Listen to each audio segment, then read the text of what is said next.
शाबाश शाबाश बेटा शाबाश बेटा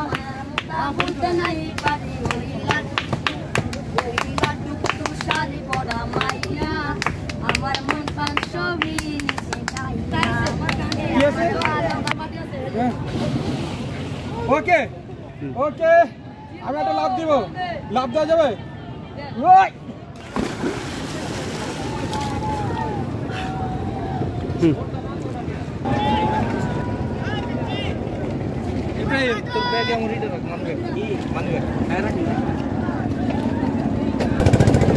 বন্ধুরা আমরা টাঙ্গুয়া হাওরের এই বনের ভিতরে আমরা যাবো এখানে আমরা সাঁতার কাটবো ঠিক এখানে এই যে দেখছেন কত নৌকা এই নৌকাতে সবাই এসছে সবাই এখানে সাঁতার কাটবে বন্ধুরা দেখেন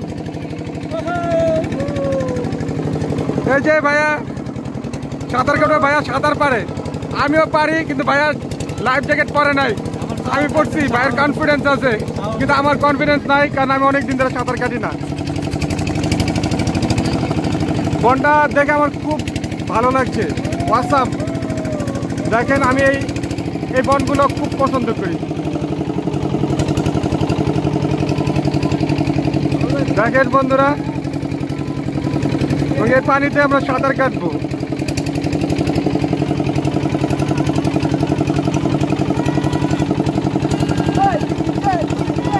ট্রলারের শব্দের কারণে আমার কথা হয়তো বা পরিষ্কার বুঝতে পারছেন না কিন্তু আপনাদেরকে বলতে চাই জায়গাটা এত সুন্দর যে কেউ আসলে জায়গাটা তার অবশ্যই পছন্দ হবে বিশ্বাস না হলে আপনারা দেখেন সবাই দেখছেন সাঁতার কাটছে যদিও হাঁটু সমান পানি আমরা একটা ভিডিও করে দেব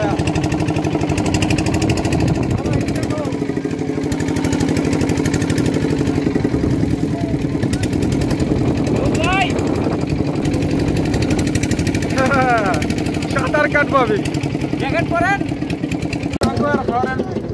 মাঝখানে আছি কিছুক্ষণ পর আমরা সাঁতার কাটবো পানিটা মোটামুটি পরিষ্কার অনেকগুলা মেঘ শুনেছি পানিটা নাকি অনেক নোংরা থাকে কিন্তু আপাতত দেখতে পাচ্ছি না আমি আমার পরিষ্কার পরিচ্ছন্নতা পছন্দ করি তাই ময়লা থাকলে আমি পানিতে নামবো না দাঁড়ায় গোসল করা যাবে ভাই তা আমি নামি না ওকে আমরা আগে দেখে নেই সবার কেমন লাগতেছে টাঙ্গার হাওর ভালো লাগতেছে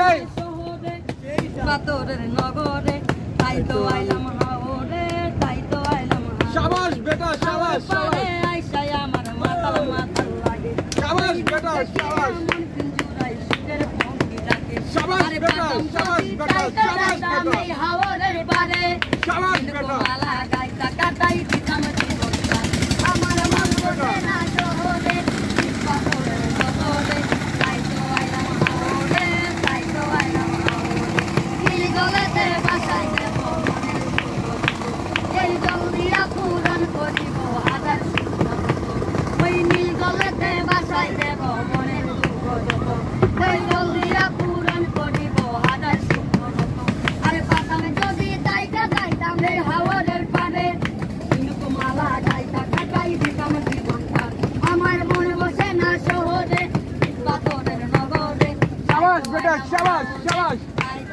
शाबाश शाबाश शाबाश আরেকটা গান লাগাও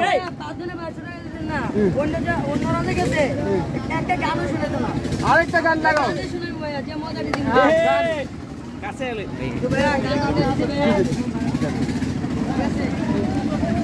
হ্যাঁ এবারে চা আছে বেন্দন আছে লাগে নিয়ে না আপাতত আছে হ্যাঁ গান স্টার্ট ওই একটা লাল এবে কি আছে আমার মন প্রাণ সবই সে কাইরা এ আমার ভালোবাসার ময়না তাকে প্রিয়া তোমায় ভালোবাসা করবো আমি প্রিয়া তোমার মুখের হাসি বড়ই ভালোবাসি এই হাসি হলো আমার গলায় বাঁশি তোমার মুখের হাসি বড়ই ভালোবাসি এই হাসি হলো আমার গলায় বাঁশি ওই লাল টুকটুক শাড়ি পরা মাইয়া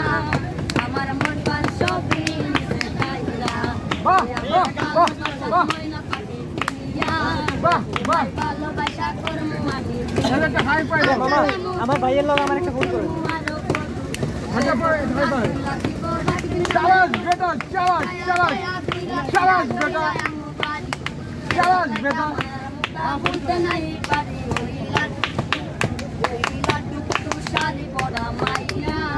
আমার মন প্রাণ সবই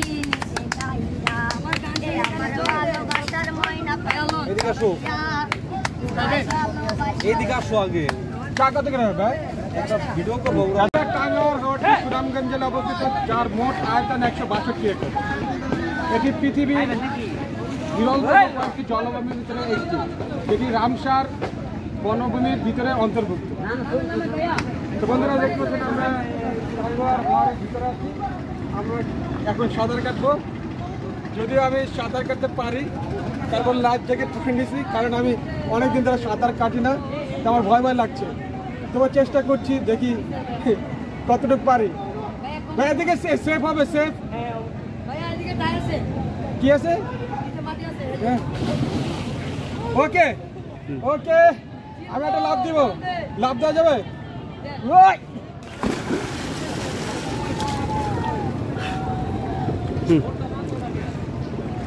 কাট করলাম। হ্যাঁ,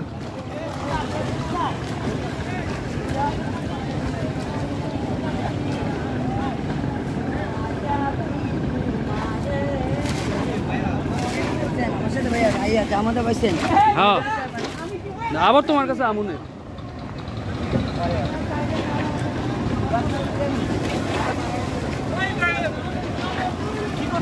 হ্যাঁ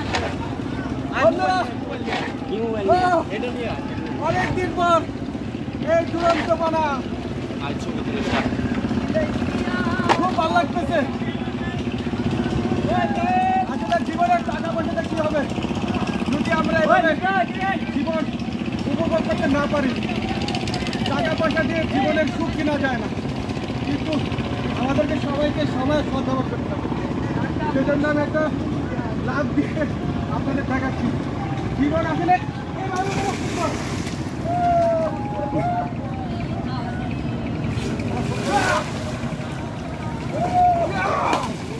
আরে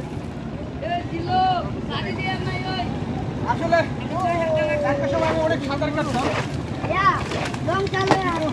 সাঁতার না কাটতে কাটতে ও রং চা ভাঙতি নাই বেঞ্চো ভাঙতি রে। কেমন লাগতেছে তোমাদের?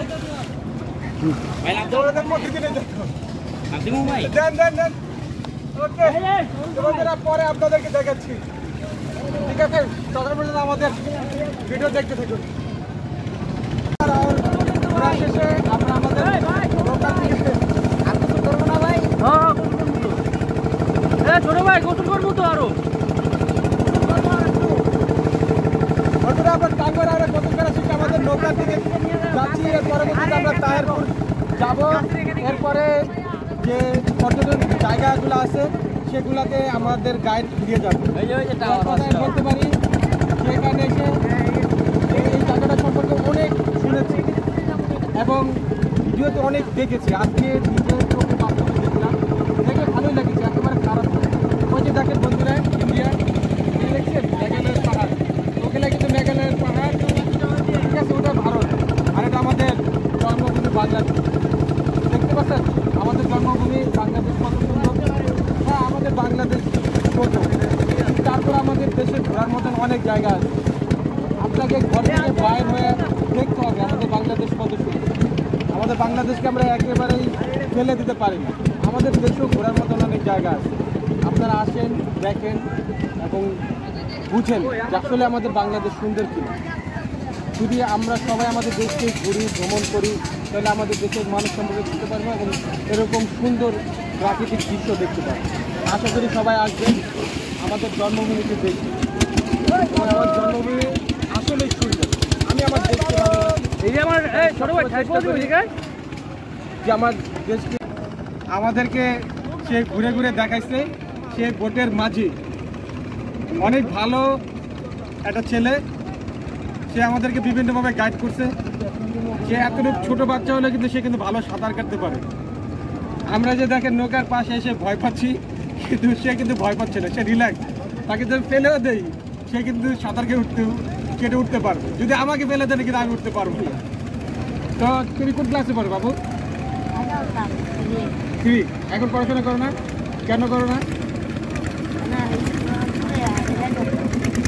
স্কুল দূরে হলে কি হয়েছে, তুমি বাসায় পড়তে পারো, বুঝছো? পড়াশোনা যদি তুমি করো তাহলে জীবনে অনেক বড় হতে পারবে, বুঝতে পারছো? তুমি নিজে নিজে পড়ো, বাসায় পড়ো, স্কুলে যাও, দরকার হলে মাসে 2 বার যাও, 3 বার যাও, তাও স্কুলে যাও।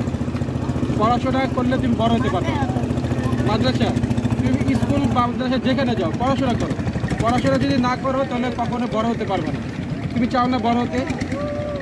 তো ইনশাল্লাহ তুমি স্কুলে যাবা, মাসে তোমার প্রতিদিন যাওয়া দরকার, 3 দিন যাও, 4 দিন যাও, কিন্তু তারপরও তুমি পড়াশোনা কন্টিনিউ করো, পড়াশোনা চালিয়ে যাও।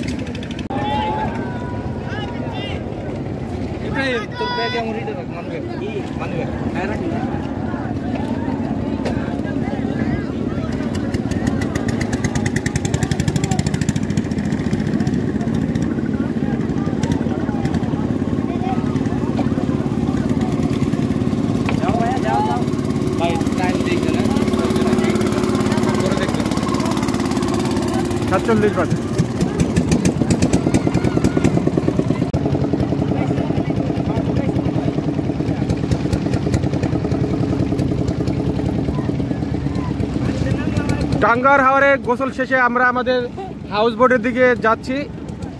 তো যেতে যেতে আপনাদেরকে মেঘালয়ের সৌন্দর্য দেখাই। ওই যে দেখতে পাচ্ছেন, আপনাদের জুম করে আমি দেখাচ্ছি, ওই যে দেখেন এই যে পাহাড়গুলো দেখছেন, এগুলো মেঘালয়ের পাহাড়। এই যে দেখেন এই নৌকাগুলো আমাদের বাংলাদেশের, দেখছেন এই নৌকাগুলো আমাদের বাংলাদেশের, দেখেন দেখতে পাচ্ছেন।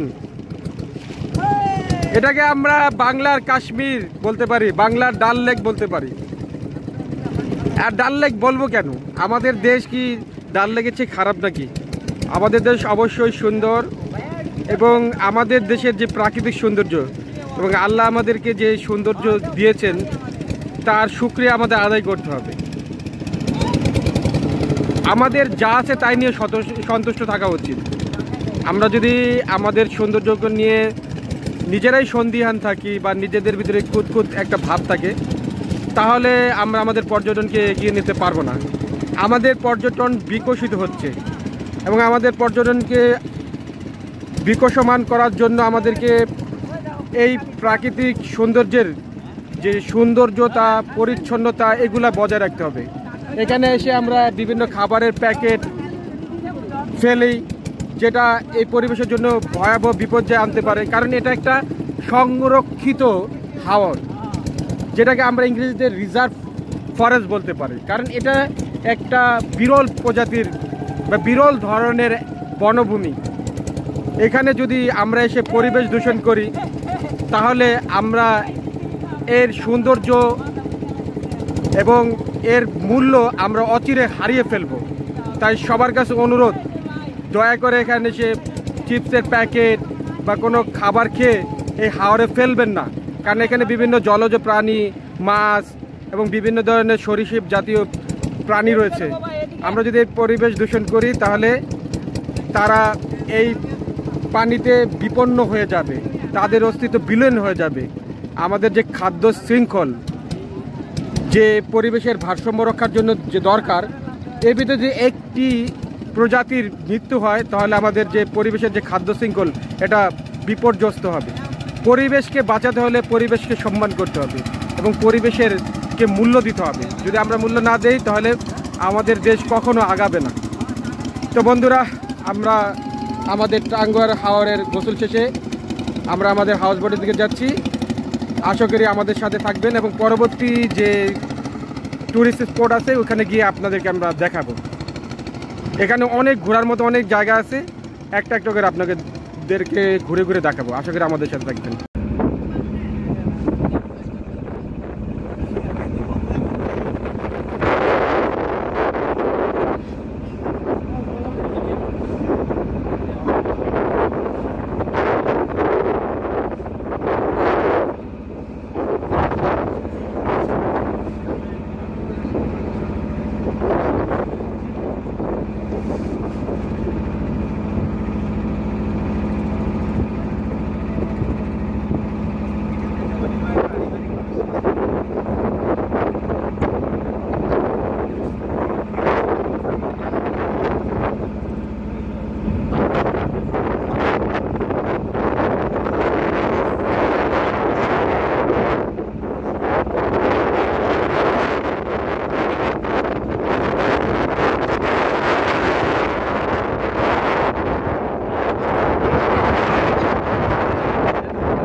হাতের পানি